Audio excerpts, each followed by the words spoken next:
Imagine if the way you handle stress today could be dictated by something as simple as the amount of water you drink. Recent groundbreaking research reveals a startling connection. Chronic mild dehydration might be silently intensifying your body's response to everyday stress. This isn't just about feeling more anxious. It's about how your body chemically responds to pressures, and it all starts with an unexpected indicator: your urine. Our bodies are incredibly tuned to the amount of water they receive. When we fail to meet our daily hydration needs, our urine becomes more concentrated, signaling dehydration. This is crucial because despite popular belief, thirst isn't always a reliable gauge of our fluid needs.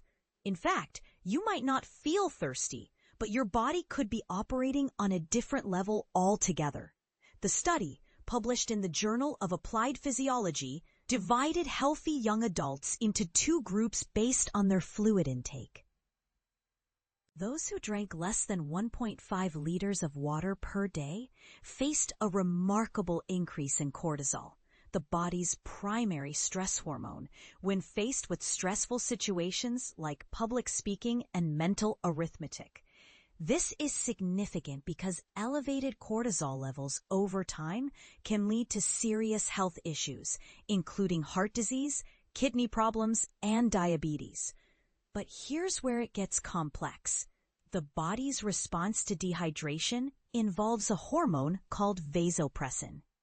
While vasopressin helps conserve water by instructing the kidneys to retain more fluid, it also interacts with the brain's stress response system. This means that when you're dehydrated, your body not only conserves water, but also becomes more reactive to stress. This creates a double burden where your body is both trying to manage its water levels and amplify its stress response. This isn't just about individual health. It has broader societal implications. In many communities, chronic stress is a growing public health concern. Hydration stands out as a simple yet effective intervention that requires no significant resources or time.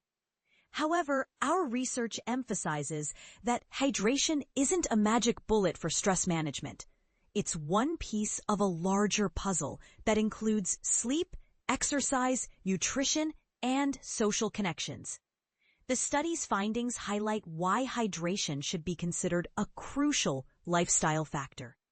For those navigating daily pressures like work deadlines, family responsibilities, and financial worries, proper hydration could be the unseen ally in managing these challenges.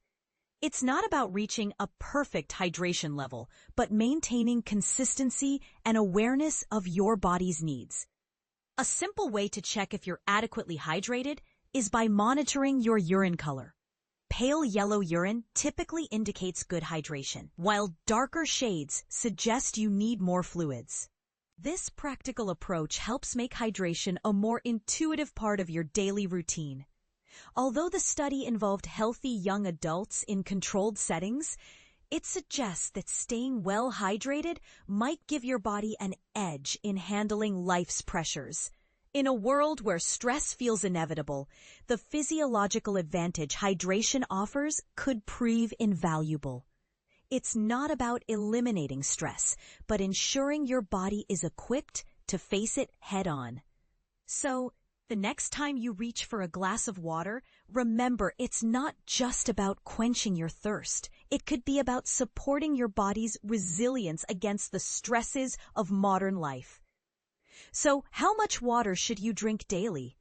Guidelines suggest roughly 2 liters for women and 2.5 liters for men. But individual needs vary based on age, body size, activity level, and even climate. The key is consistency and awareness of your hydration status.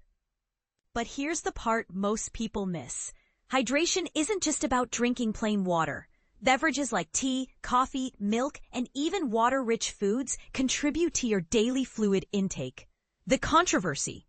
While our research highlights hydration's role in stress management, Some might argue that it overemphasizes the physical aspects of stress without fully addressing psychological or social factors.